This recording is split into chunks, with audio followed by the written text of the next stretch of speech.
नमस्कार, प्रणाम। आपने देखना शुरू कर दिया है एनआर 24/7 बिहार लाइव। हमारे साथ एक ऐसे चेहरे, एक ऐसा फेस जो पहचान नाम का कोई मोहताज नहीं। यस, हमारे साथ पटना उच्च न्यायालय के नामी पहचान एडवोकेट वाईबी गिरी सर, जो कि मोस्ट सीनियर एडवोकेट है, मोस्ट सीनियर डेजिग्नेटेड एडवोकेट, जिनको सबसे कम समय में यानी 17 साल के ही प्रैक्टिस में डेजिग्नेटेड सीनियर की उपाधि दे दी गई थी। और इनके जो सुपुत्र हैं वो भी पटना उच्च न्यायालय के डेजिग्नेटेड सीनियर हैं अभी वर्तमान में। और उनके पिता यानी एडवोकेट वाईबी गिरी सर हमारे साथ अभी मौजूद हैं और ये पहचान के सच में मोहताज नहीं। क्यों सर, मैंने सही कहा या गलत? नहीं, आप की जानकारी सही है। आपको नरेंद्र मोदी जानते हैं, आपको प्रेसिडेंट जानते हैं, हमने देखा है। और तो और सुशील मोदी जी भी आपके मित्र थे। सुशील मोदी हमारे मित्र थे। सुशील मोदी मित्र थे। और कोई नरेंद्र मोदी से मेरा कोई डायरेक्ट संबंध नहीं। डायरेक्ट नहीं, लेकिन नाम तो जानते हैं ना। नाम तो एज ए लॉयर जरूर जानते हो। एज ए लॉयर ही बात कर रही हूं। जानते होंगे।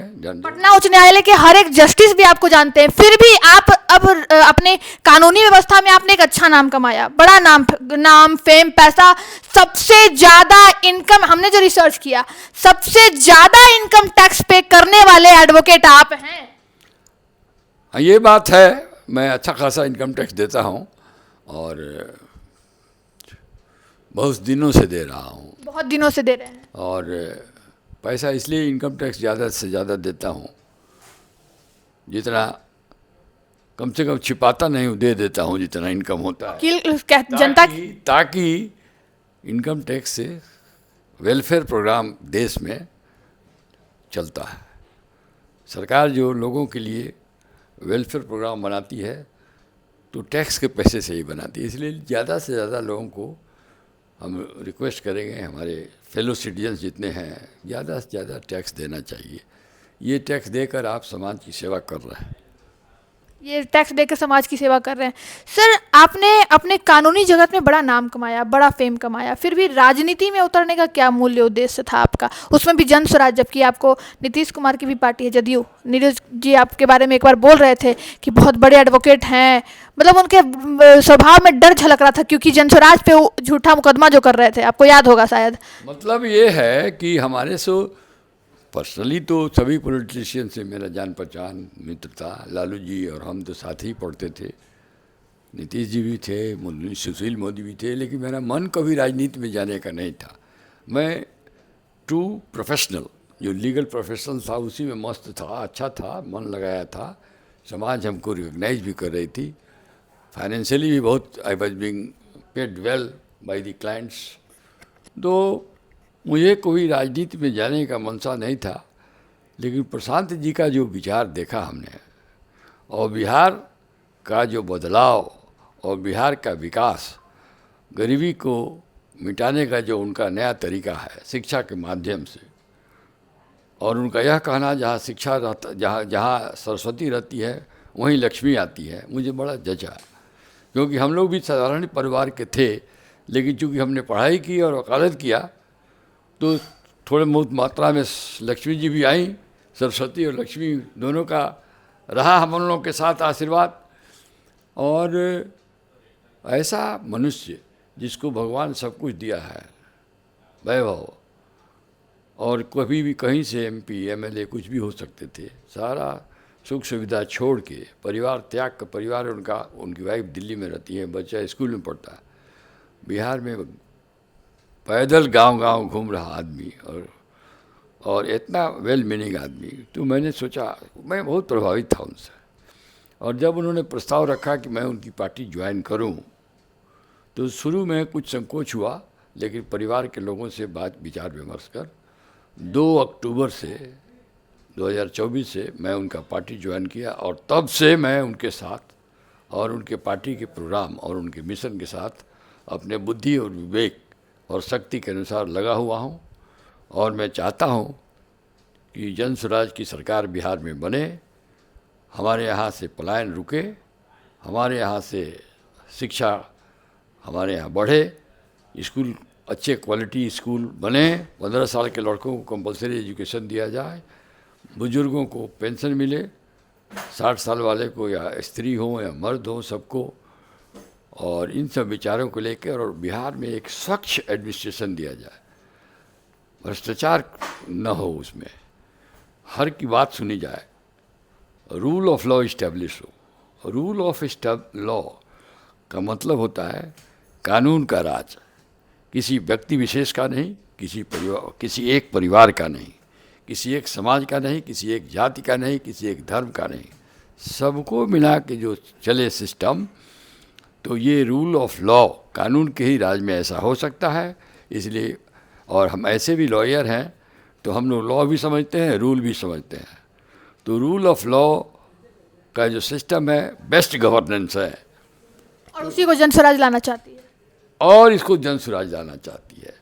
प्रशांत जी हमारे जो प्रणेता हैं वो इसमें रूल ऑफ लॉ में भी विश्वास करते हैं, भ्रष्टाचार के विरोधी हैं, समाज में स्वच्छता चाहते हैं, और अपने पार्टी में वो काबिल लोगों को टिकट देने जा रहे हैं।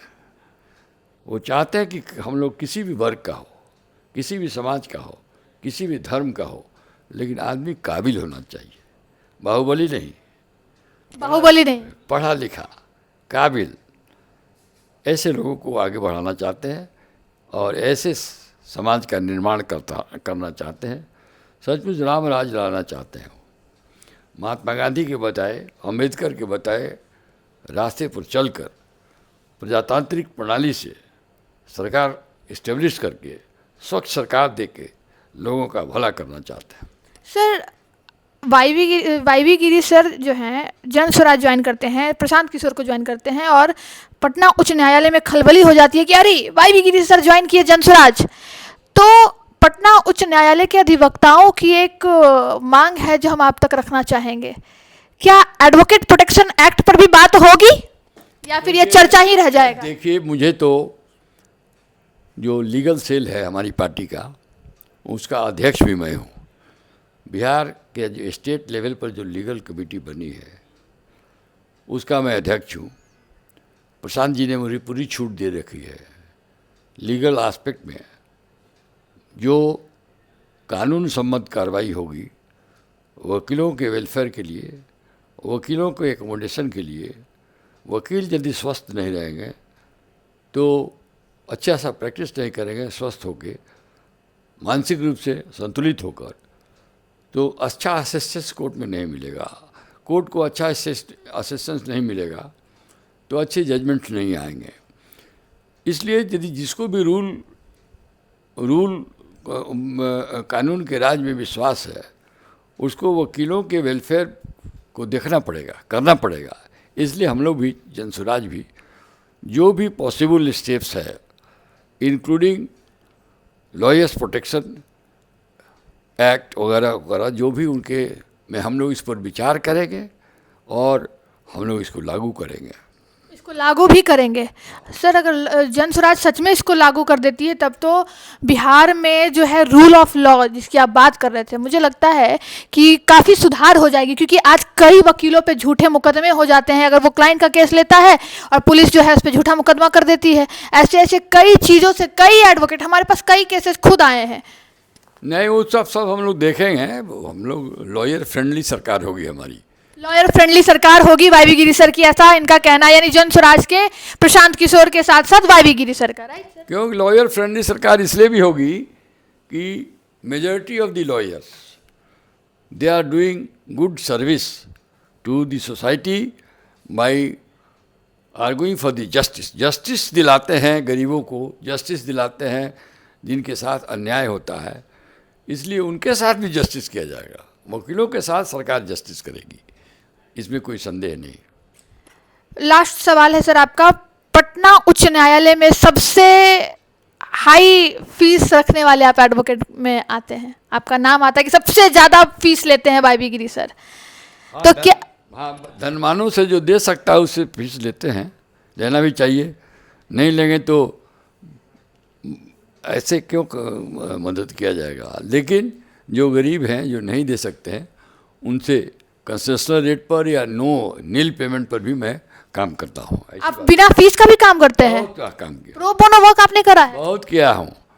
वो प्रो बोनो बोल के नहीं, फीस छोड़ के करता हूँ। जो फीस छोड़ के भाई गिरी सर प्रो बोनो वर्क करते हैं, मतलब प्रो बोनो का मतलब होता है आता है जिसको हम समझ सकते हैं कि वो देने लायक नहीं है, तो ऐसी बात नहीं है कि पैसा उसके पास नहीं है तो इसका केस नहीं करेंगे।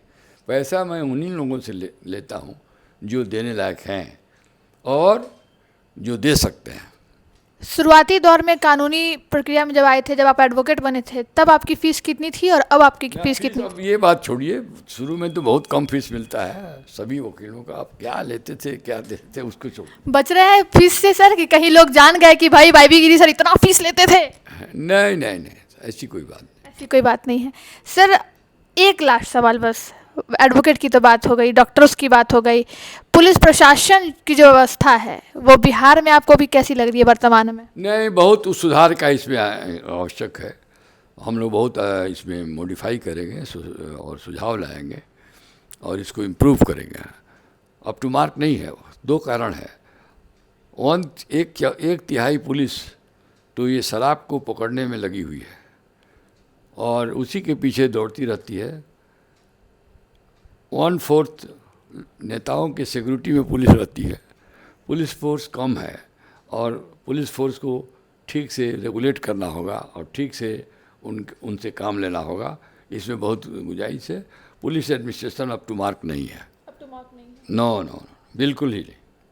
बहुत बहुत धन्यवाद वाईबी गिरी सर आपका, आपने मुझे इतना कीमती समय अपना दिया। अब पटना उच्च न्यायालय में कुछ एडवोकेट्स हैं जो आपका देखेंगे और वो यही कहेंगे कि चलो अब तो हमारे पास रिकॉर्ड हो गया कि आप एडवोकेट एक्ट पे बात करेंगे, एडवोकेट एक्ट को लागू करें। तो हम ऐसे मेरे मन में है, बोले या ना बोले, लेकिन यदि मौका मिला, सरकार बनी, तो वकीलों का वेलफेयर हम लोगों के दिमाग में है। क्या लगता है कितने सीटों पे विजय पाएगी जनसुराज? 150 से कम से कम। लेकिन प्रशांत किशोर का कहना है कि हम बीच बीच में नहीं मरेंगे, 10 से कम आएगा हम मान सकते हैं, लेकिन 200 से ज़्यादा या 200 तक आएगा, लेकिन उससे कम नहीं आएगा, हम बीच बीच में नहीं मरेंगे।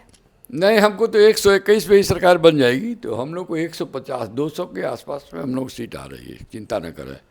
ये डील डन है। हाँ, मैंने डील क्या ऐसा लगता है जनता से, जनता तो आपको पूछ रही है। जित मेरे कमेंट बॉक्स में आप देखिए प्रशांत किशोर सेकंड नंबर पे नीतीश कुमार। जहाँ प्रशांत किशोर जाते हैं भीड़ उमड़ पड़ रही है। क्या लगता है इस बार कौन होगा मुख्यमंत्री? लगता है कि 50-60% भाजपा का वोट ऑलरेडी हम लोग की तरफ एनडीए का वोट टिल्ट कर चुका है।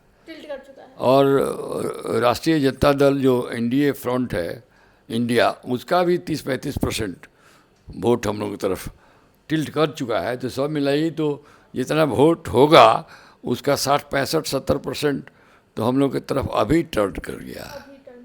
इसलिए सरकार बनने में कोई संदेह नहीं। आरजेडी के कुछ कार्यकर्ता और विपक्षी पार्टी ये कह रही है कि वोट कटवा है जनसुराज। तो वोट तो काटेगा ही, लेकिन इतना काटेगा दोनों का वोट की जनसुराज की सरकार बन जाएगी। अरे हम तो आए ही हैं वोट काटने के लिए। आप आए ही हैं वोट काटने के लिए? वोट नहीं काटेंगे तो हमारी सरकार कैसे बनेगी?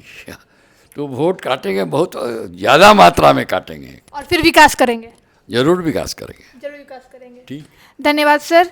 इसी के साथ मैं रूपम, कैमरामैन रोहन के साथ आपसे अलविदा लेती हूँ। और अपनी प्रतिक्रिया जरूर हमारे कमेंट बॉक्स में दें, क्योंकि आज हमारे साथ जाने माने चेहरे जो मुझे अपना कीमती समय अपने बिजी शेड्यूल से निकाल के दिए हैं, इनसे कुछ भी कोई भी सवाल अगर आपका हो कि ये मुझे पूछना है, तो आपका सवाल मेरा सवाल इन तक मैं पहुँचाने का काम करूँगी। ठीक।